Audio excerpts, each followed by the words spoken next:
మాట్లాడింది ఈమె, మాటకు మాట వేసి 2 మాటలకు ఇష్టం మాట్లాడింది ఈమె. పాపం చేసి మరీ ఎక్కువ మాటలు చెప్పి సహవాసం ఏర్పాటు చేసుకుని మాట్లాడే అవకాశం ఇచ్చి బోధంతా ఏనుగు చెవులు వేసుకుని విన్నది ఈమె. కానీ ఏమ్మ తప్పు చేసావు, ఎందుకు ఇలా చేసావు అని అడిగితే ఏమంటది, నేనేం తప్పు చేయలేదు బాబు, నేను చాలా నిరాపరాధం, నాకేం తెలియదు బాబు, నాకేం తెలియదు, అంత సాధన చేసేసి సాధన నాకు అంటించేసింది, అంత పాపం అంతా నాకేం తెలియదు ప్రభు, నన్ను క్షమించే ప్రభు అంటారు. పూర్వం చేస్తారు ఆడళ్ళు ఎందుకు ఎడుతున్నారు కాలకాడుతున్నారు. ఆ కన్నీళ్ళకి ఒక వాల్యూ ఉన్నదన్న సంగతి వాళ్ళకి తెలియదు. భర్త బిర్యానీ తగ్గపోతే చేస్తారు, చీర కొనకపోతే చేస్తారు, ఏమండి అన్నింటి కోసం ఎడతారు కదా, దేవుడి కోసం మాత్రమే ఆడరు. అన్నింటి కోసం ఎడతారు కానీ మిమ్మల్ని తెలుసు పరిస్థితి కన్నాం. నేను అవ్వమ్మ యొక్క జీవితంతో ఉన్న వాళ్ళ కోసం చెప్తున్నాను. హల్లెలూయా. బైబిల్లో ఎక్కువ స్త్రీ ఉంది, ఆయన కోసం వచ్చేవాళ్ళని చెప్తాను. ఇది పాత జీవితం. ఈ పాత జీవితంతో ఉన్న స్త్రీలందరూ కూడా ఇలాగ ఉంటారు, ప్రతిదానికి అన్నింటికి కన్నీళ్ళు పెట్టేసుకుంటారు. కానీ ఏదైతే ఏడవాలో, ఏదైతే పొందుకోవాలో దానికోసం శ్రద్ధ చూపించరు. హల్లెలూయా. మా ఇంటికాడ ఉండేది ఒక అమ్మాయి, ఆవిడ టీవీ కాడికి వచ్చింది 24 గంటలు.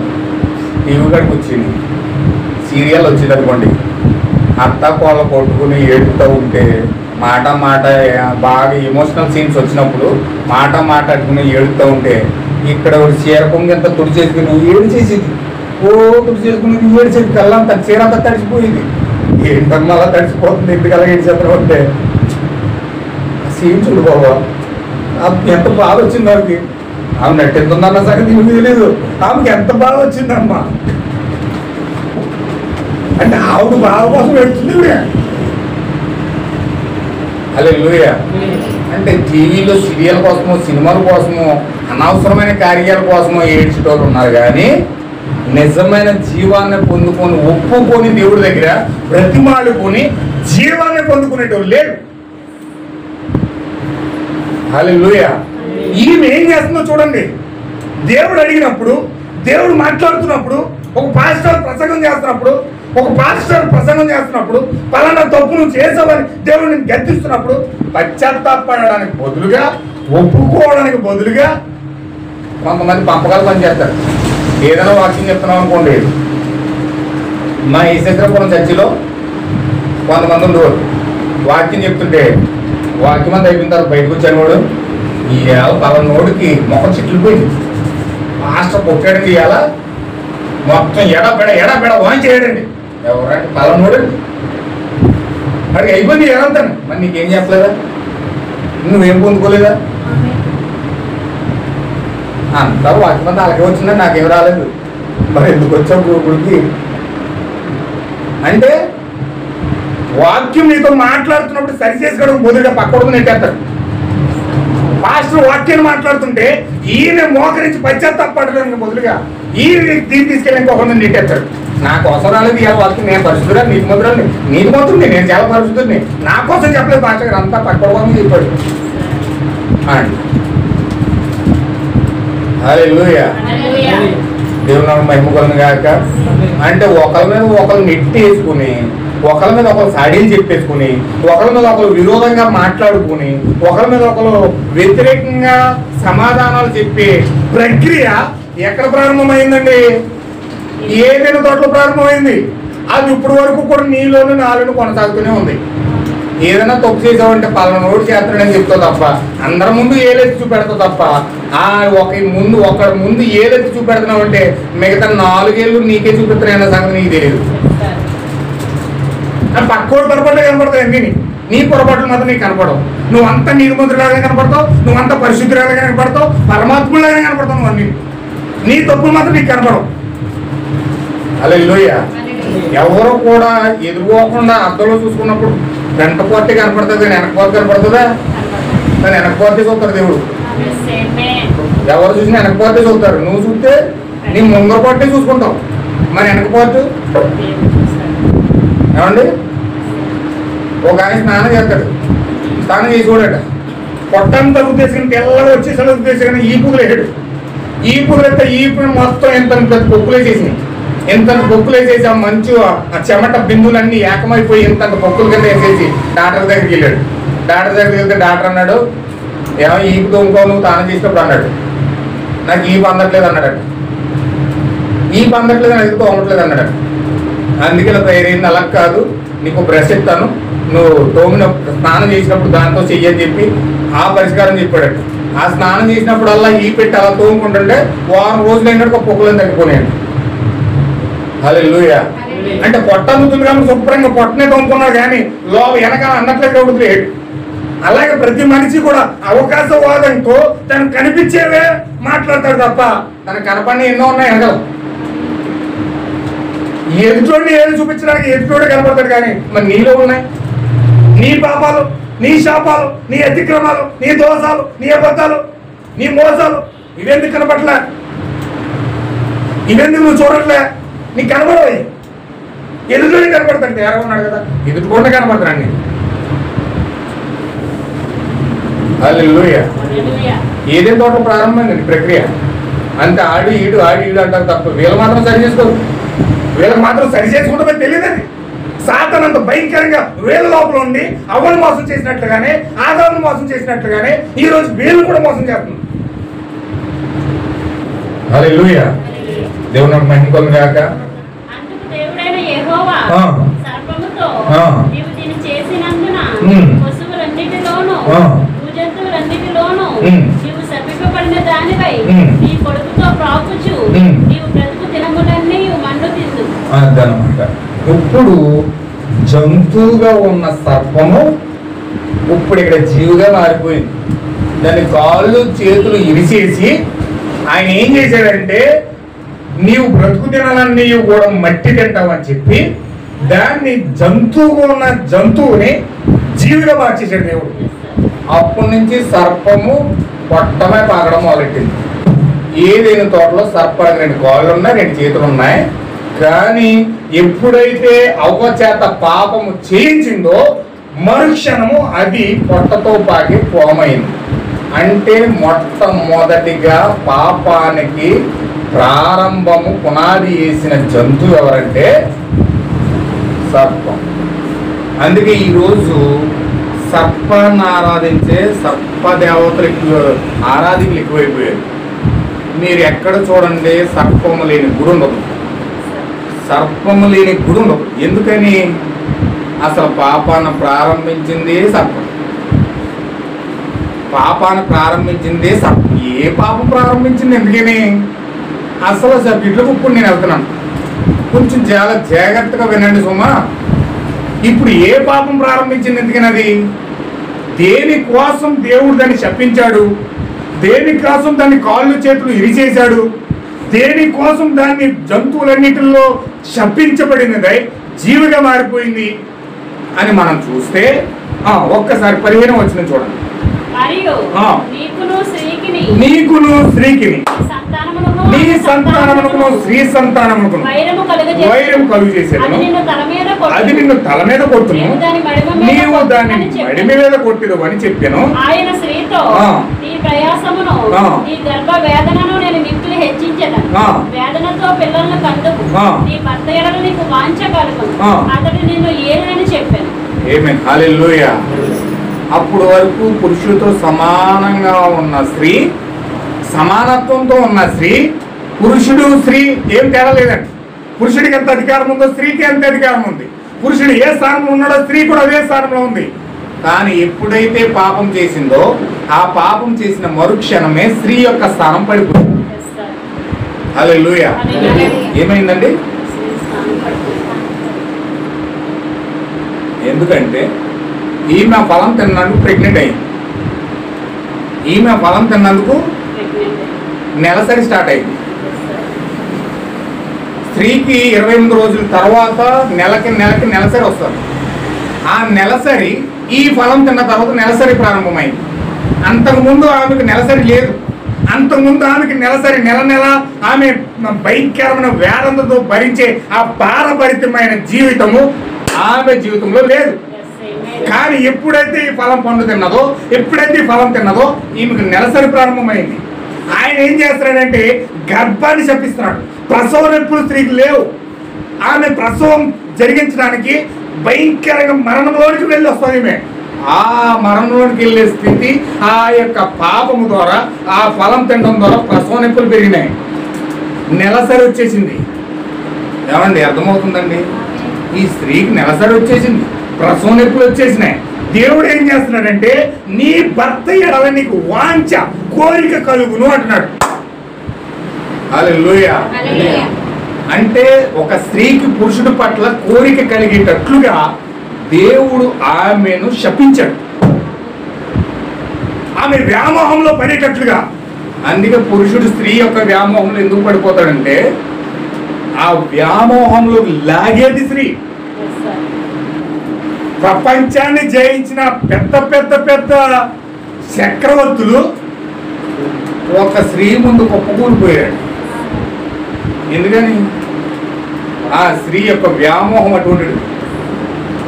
అందుకే సొలొమోను రాజు అన్నాడు, నేను 1000 మందిలో ఒక పురుషుడినైనా కనుగొన్నాను కానీ ఒక మంచి పురుషుణ్ణి 10,000 మంది స్త్రీలో ఒక్క స్త్రీని కూడా నాకు కాపలేదు అన్నాడు. ఎందుకని? వ్యామోహం. ఈరోజు పురుషుడిని స్త్రీ యొక్క వ్యామోహంలో పడేసుకోవడానికి ఆమె ఎందుకు అంత ప్రయాసపడుతుందంటే దేవుడు ఏదైనా తోటలోనే వ్యామోహం పెట్టాడు. ఏమండి? ఇది వాక్యం, ఇది సత్యం. ఇది దేవుడు ఏదైనా తోటలో ఆమెకు వ్యామోహంలో, అందుకే స్త్రీ యొక్క వ్యామోహంలో కానీ మనిషి పడితే, ఒక పురుషుడు పడితే దాని నుంచి కోలుకోవడం చాలా కష్టమండి. చచ్చిపోతాడు. అయితే దానికి బయటికి రాలేడు. అతను ఇంకా ముగింపుగా పలుకుతాడు తప్ప ఆ వ్యామోహంలోనికి ఒక వ్యక్తి వెళ్ళకపోవడమే రైతు. కానీ వెళ్ళాడా దాన్ని వదిలించుకోవడం అతనికి అంత సాధ్యం కాదు. చావే శరణ్యం అతనికి. అంత భయంకరమైన కార్యం. హల్లెలూయా. ఏమన్నా అర్థమవుతుందా మీకు? అర్థమవుతుందా చెప్పండి. ఈ వ్యామోహం పడేసే స్త్రీ కూడా అలాగే పడుతుంది. ఎందుకంటే ఆమె పాపం చేసింది. తన భర్తను కాకుండా వేరొక భర్తతో కలవడానికి వెళ్ళింది. వ్యామోహం నేర్చుకుందేమే. ఆ యొక్క వేశ్యకు పురుషుడితో పనిలే. అతను ఏ పురుషుడు, ఏ రంగు, ఏ మనిషి, అతనితో పనిలే. ఇంకేదో కావాలి, ఏదో దాహం తీరాలి, దానికోసం ఏమైనా చేసేస్తాడు ఈమె.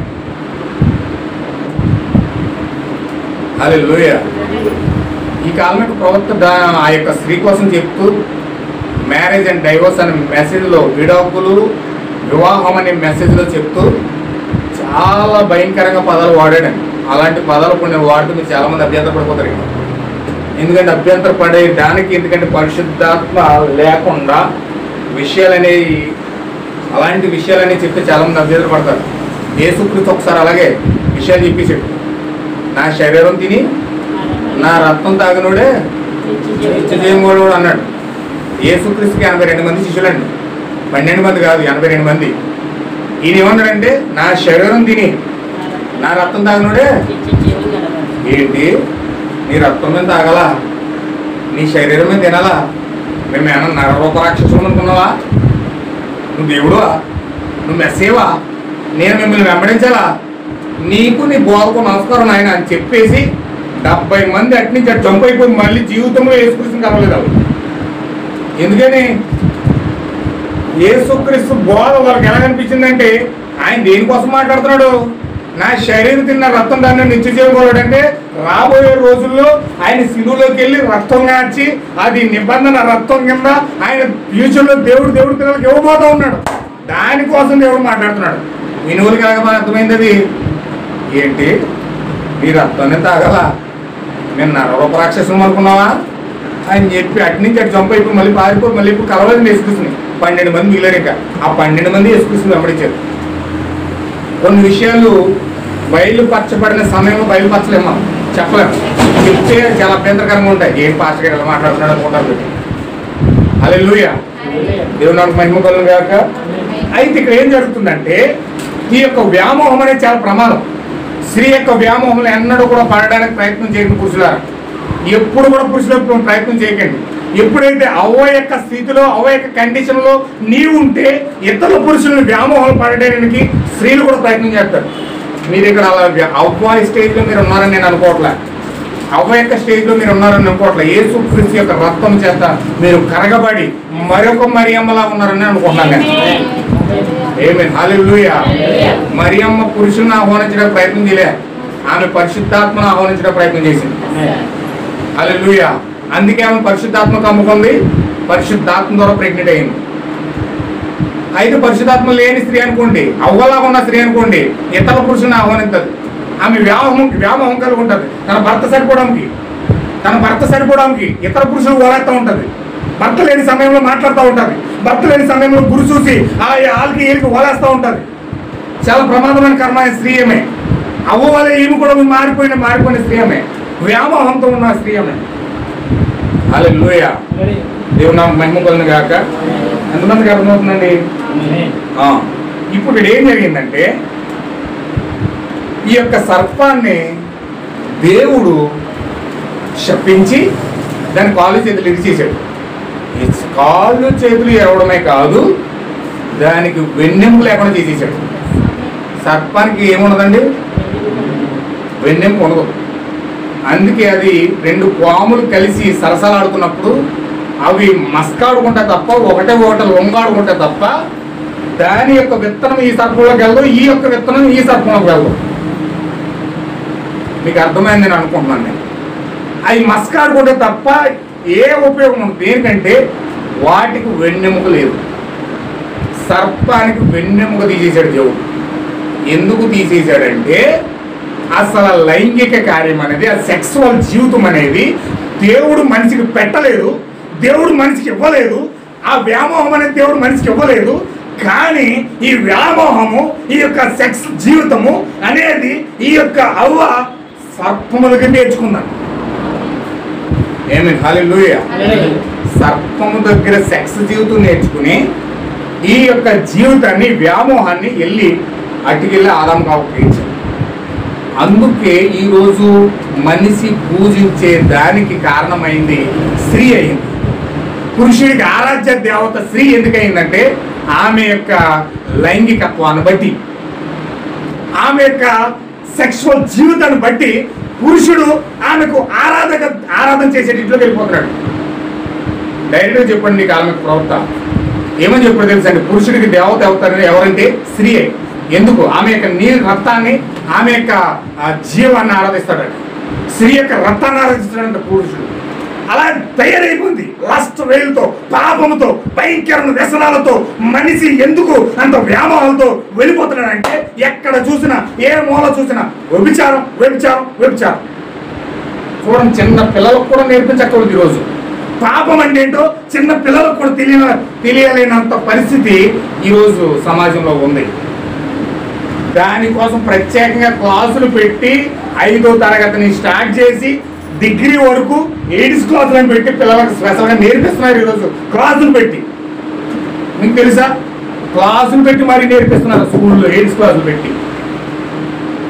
అంత స్థితి, అంత దిగజారుడు స్థానానికి ఎందుకు వచ్చేసాడు మనిషి? ఎందుకు వచ్చేసాడు? దానికోసమే వ్యామోహం, దానికోసమే ఆలోచనలు, దానికోసమే జీవితం, దానికోసమే సమస్తము. అదే అన్నట్టుగా మనుషులు ఆ స్థితిలో పడిపోయారు. పైకి అందరూ పరిశుద్ధులే. ఎవరెవరి జీవితం వ్యక్తిగతంగా ఒంటరిగా ఉన్న సమయంలో తెలుస్తుంది. అందరూ పరిశుద్ధులే, అందరూ నీతిమంతులే. అయ్యా నాకేం తెలియదు, నేను పరిశుద్ధురాలి. ఎదురుడు తప్పు చేస్తుంటే కనపడతాడు, ఎదురుడు వ్యభిచారం చేస్తుంటే కనపడతాడు, ఎదురుడు దొంగతనం చేస్తుంటే కనపడుతుంది. ఈమెం చేస్తుంది ఇక్కడ? వాళ్ళ ఇంట్లో ఇలా జరుగుతుంది, వీళ్ళ ఇంట్లో ఇలా జరుగుతుంది, వాళ్ళ ఇంట్లో ఇలా జరుగుతుంది. వచ్చిన అమ్మలు ఎట్లా ఇద్దరు ఇలా మాట్లాడుకుని ఉంటారు. మరి వీళ్ళు ఏం చేస్తారు ఇక్కడ?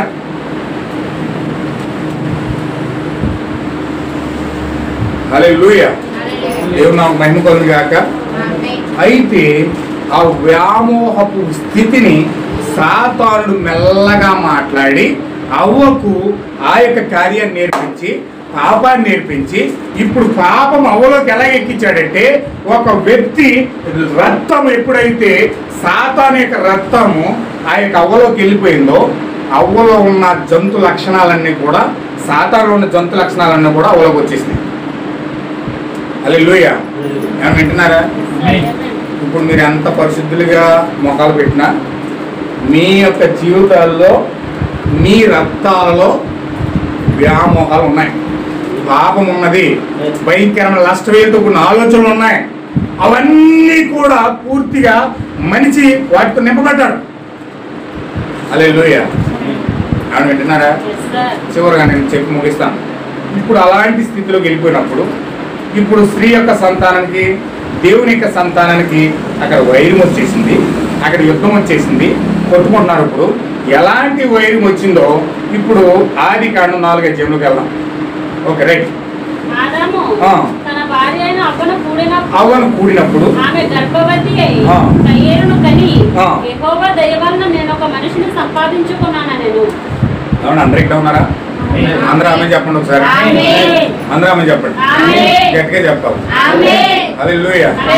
సాయంత్రం చికెన్ బిర్యానీ పెట్టబట్టి పెడతాను. ఇక్కడ మాత్రం ఉసూరు మంటం ఉండదు, కొంచెం హుషారుగా ఉండండి. హల్లెలూయా.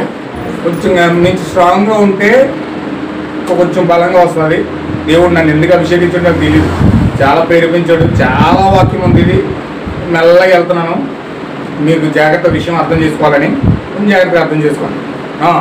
ఇప్పుడు ఆదాము ఎప్పుడైతే అవ్వయ్య భార్యను కలిశాడో ఆమె గర్భవతి అయింది. ఈ గర్భవతి అయిన తర్వాత ఈ కుమారుని కన్నది. కుమారుని కానీ మాట్లాడే యెహోవా దయ వలన నేను ఒక మనిషిని సంపాదించుకున్నానంట. ఏమండి వింటున్నారా? యెహోవా దయ వలన నేను ఒక మనిషిని సంపాదించుకున్నానంట. యెహోవా దయ వలన ఏం సంపాదించుకోవడం ఏంటంటే ఈవిడ సంపాదించేది భర్త సంపాదించి పెట్టాలి. ఈవిడికి జీవాన్ని ఇచ్చేది ఎవరు? భర్త వాళ్ళు. ఈవిడికి జీవాన్ని ఇచ్చి ఈమెను చక్కగా పోషించి సంరక్షించి నడిపించేది ఎవరంటే భర్త చేయాలి. కానీ ఈమెం చేస్తున్నట్టు యెహోవా దయ వలన నేను సంపాదించుకున్నాను అంటుంది. ఈమె వెళ్ళి ఎక్కడో సంపాదించుకుని కయ్యని కనేసింది. కయ్యని కనేసిన తర్వాత ఆమె కమల పిల్లలు పుట్టారు. అక్కడ కయ్యని పుట్టాడు. తర్వాత ఆమె తమ్ముడు ఏబేలు పుట్టాడు.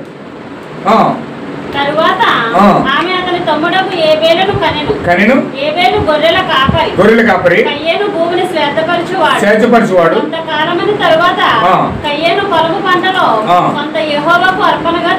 ఇప్పుడు వాళ్ళు ఏం చేస్తున్నారంటే ఇద్దరు పిల్లలు పుట్టారు.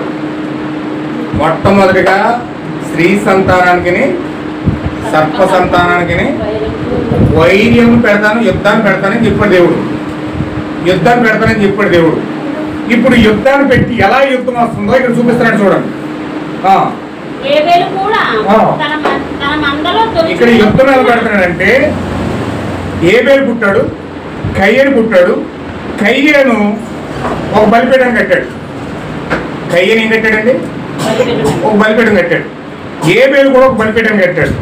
ఇద్దరు దేవుణ్ణి ఆరాధించడానికి వెళ్తున్నారు. ఇద్దరు దేవుణ్ణి ఆరాధించడానికి వెళ్ళి అక్కడ కయ్యను ఏం చేశాడంటే అతను భూమిని సేద్యపరచుకోడు కనుక కయ్యను పంట పొలంలో కొంత యెహోవానికి అర్పణగా తెచ్చాడు. ఏబేలు కూడా అర్పణ తెస్తున్నాడు. ఎలాంటి అర్పణ తెస్తున్నాడంటే క్రొవ్విన వాటిని తెచ్చాడు, గొర్రెపిల్లను తెచ్చాడు. అయితే ఎప్పుడైతే గొర్రెపిల్లను తెచ్చాడో దేవుడు ఏబేలు అర్పణ స్వీకరించాడు, కయ్యను అర్పణ తోసేశాడు. ఏబేలు అర్పణ స్వీకరించాడు. ఏబేలు అర్పణ స్వీకరించిన తర్వాత ఆ అర్పణను చూసి కయ్యనికి భయంకరమైన కోపం వచ్చేసింది. కయ్యనికి చాలా కోపం వచ్చి ముఖం చిన్నపుచ్చుకున్నాడు. యెహోవా కయ్యనితో నువ్వు ఎందుకు కోపం పెట్టుకున్నావు, ముఖం చిన్నపుచ్చుకున్నావు ఏంటి అని దేవుడు అడుగుతున్నాడు. నువ్వు సత్క్రియ చేసిన ఎడల నువ్వు తలనెత్తుకొనవా? సత్క్రియ చేయని ఎడల వాకిటి పాపం పొంచి ఉండును, నీ ఎడల దానికి వాంఛ కలుగును, నీవు దాన్ని ఏలుదు అని దేవుడు చెప్తా ఉన్నాడు. ఇక్కడ దేవుడు కయ్యనికి ఏం మాట్లాడుతున్నాడంటే నువ్వు మంచి క్రియ చేయలేదు, నువ్వు సత్క్రియ చేయలేదు, నీ తమ్ముడే హేబేల్ని చంపేశావు. ఇప్పుడు ఆ తమ్ముడు రక్తము నాకు ప్రార్థిస్తూ ఉంది, నాకు మొరపెడతా ఉంది, ఆ రక్తం నాకు మొరపెడతా ఉంది, నువ్వు అతన్ని చంపేశావు అని చెప్తే నీకు తమ్ముడు ఎక్కడని అడిగితే వీడు అంటున్నాడు 8వ వచనంలో కయ్యేను తన తమ్ముడైన హేబేలుతో మాట్లాడాను. పొలంలో ఉన్నప్పుడు కయ్యేను తన తమ్ముడైన హేబేలు మీద పడి అతన్ని చంపాను. యెహోవా నీ తమ్ముడైన హేబేలు ఎక్కడని కయ్యేను అడగగా అతడు నేను ఎరుగను, నా తమ్ముడికి నేను కావలివాడినా అనెను. అప్పుడు ఆయన నీవు చేసిన పని ఏమిటి? పరలోకంలోనండి సాతాను కూడా లూసిఫర్ కూడా దేవుడికి అంత భయంకరంగా సమాధానం చెప్పలేదు. లూసిఫర్ కూడా దేవుడికి అంత భయంకరంగా చెప్పలేదు. ఏమన్నాడు తెలుసండి, నా తమ్ముడికి ఎవరిని కాపలా ఇట్టావా, నన్ను అడుగుతున్నావండి. భూమి మీద పుట్టిన మొట్టమొదటి మనుషుడు ఇతని మాటలో కనీసం గౌరవం కూడా లేదండి. కొంతమంది మాట్లాడతారండి, ఎలా మాట్లాడతారంటే కనీసం వాళ్ళ మాటలో వినయం కూడా ఉండదు. వచ్చావా, చేసావా, వెళ్తావా, ఏంటి, కనీసం మాటలో కూడా వినయం ఉండదు వాళ్ళ మాటలో. అంటే వాడు ఎంత గర్వంతో నింపబడి ఉన్నాడో వాడు మాట చెప్తుంది, వాడు ఎంత అహంకారంతో ఉన్నాడో వాడు మాట చెప్తుంది. వాడు ఎలా మాట్లాడుతున్నాడంటే నా తమ్ముడు గారు కాపలా ఇట్టావా, దేవుణ్ణి అడుగుతున్నాడు, దేవుణ్ణి అడుగుతున్నాడు. హల్లెలూయా. ఎందుకు అడుగుతున్నాడంటే అలాంటి కండిషన్ అతనికి ఎలా వచ్చేసిందంటే అతను నరహత్య చేసేసాడు, అర్పణ అర్పించాడు. ఎలాగ అర్పించాడంటే పంటలో ఉన్న పొలంలో ఉన్న ఆ యొక్క ఫలాలన్నీ తీసుకుని దేవుడి దగ్గర పెట్టాడు. యాపిల్ పండు, బత్తాయి పండు, నారయ్య పండు, పనస పండు, అనస పండు, అన్ని పండ్లు తీసుకొచ్చి పెట్టి నా తల్లి పండు తినడం వల్ల పాపం చేసింది నాయన, పండు వల్ల మేము పాపం అయిపోయావు నాయన, నువ్వు ఆ పండ్లన్నీ తినేసి మా పాపను క్షమించి అంటాడు. హల్లెలూయా. అందుకే డినామినేషన్ వాళ్ళు ఏం చేస్తారంటే పళ్ళన్నీ తీసుకెళ్ళి జనవరి 1 రోజున మొత్తం 4 కమలా పళ్ళు ఎట్టుకొచ్చి బలిపేడ మీద పెట్టేస్తారు, ఒక అచ్చిపళ్ళు గెలట్టుకొచ్చి బలిపేడ మీద పెట్టేస్తారు, లేకపోతే ఒక ఆ యొక్క అనసపండు అన్ని పళ్ళు తీసుకొచ్చి పెడతా ఉంటారు. పళ్ళు ఎందుకు పెడతారు తెలిసి బలిపేడ దగ్గర? పళ్ళు ఎందుకు పెడతారండి? మొట్టమొదటి ఆ పళ్ళు తండ్రి కయ్యను అనమాట. ఆ కయ్యను ఎట్టుకొచ్చి పళ్ళన్నీ పెట్టి నా పళ్ళు వల్ల నేను పాపం చేశాను ప్రభు, ఈ పళ్ళన్నీ తినేసి నా పాపాన్ని క్షమించి అన్నాడు. పళ్ళు తినేస్తే క్షమించేద్దరా? పళ్ళు తినేస్తే దేవుడు క్షమించేద్దరా? మళ్ళీ తర్వాత అందరూ పాడెట్టి ఎల్ల తినేస్తారు. మళ్ళీ ఒకటోసారి, రెండోసారి, మూడోసారి పాడెట్టేసి ఎల్ల తినేస్తారు మళ్ళీ దేవుడు దాంట్లో. హల్లెలూయా. ఎంత భయంకరమైన పాపం అంటే కయ్యను అలాగే ఆరాధన చేస్తున్నాడు, పళ్ళు ఎడుతున్నాడు. అందుకే చాలా మంది పళ్ళు అంటే ఆత్మ ఫలాలు, బైబిల్లో ఫలాలు ఏంటంటే మంచి క్రియలు. చాలా మంది దేవుడి దగ్గరికి వెళ్దాం మానేసి దేవుడు ఏంటంటే చర్చిలోకి వెళ్ళాలి, మనం మంచి మనలో ఉండాలి, మన హృదయంలో ఉండాలి. పేదోడికి అన్నం పెట్టి పేదోడికి వస్త్రం ఇచ్చి ఏదో 4 మంచి క్రియలు చేస్తే అదే మనం పరలోకి తీసుకెళ్ళిపోతాం. చాలా నేర్చాను, నువ్వు కయ్యను ఉన్న సంగతి బాగా తెలుసు. హల్లెలూయా. ఏదో మంచి క్రియలు చేసి ఆలకెళ్ళకే భోజనాలు పెట్టి ఆలకెళ్ళకే బట్టలు పని చేసి ఆలకెళ్ళకే ఏదో 4 కార్యాలు చేసేసి పర్లోకం వెళ్ళిపోతాం అనుకున్నట్టు వ్యక్తి మంచి క్రియలు చేసి వెళ్ళిపోతారా? మంచి ఫలాలు ఇచ్చేస్తే ఫలాలన్నీ పట్టుకెళ్ళి దేవుడి దగ్గర పెట్టయితే ఫలాలు బట్టి తీసిపోతారు అనుకుంటాను నేను. లేదు, కయ్యని రిలేషన్ అది. కయ్యని అలాగే ఆరాధన చేస్తున్నాడు. చాలా మంది బియ్యమట్టుకు వచ్చి పెడతారు, దశంభాగాలు ఇచ్చుకొని చెప్తారు, లేకపోతే అయ్యి ఇస్తారు, దేవుడి సన్నిధిలో అన్ని పెడతారు. కానీ హృదయాన్ని మాత్రం పెట్టమంటే అబ్బే డబ్బులు కావాలా పాస్టర్ గారికి, 1,00,000 రూపాయలు ఇస్తున్నాను పాస్టర్ గారు తీసేసుకోండి, నేను దేవుడికి ఎంత కాను ఇచ్చాను. పాస్టర్ గారు మీకు ఏం కావాలి, నేను దశంభాగం ప్రతి నెల ఇచ్చేస్తాను.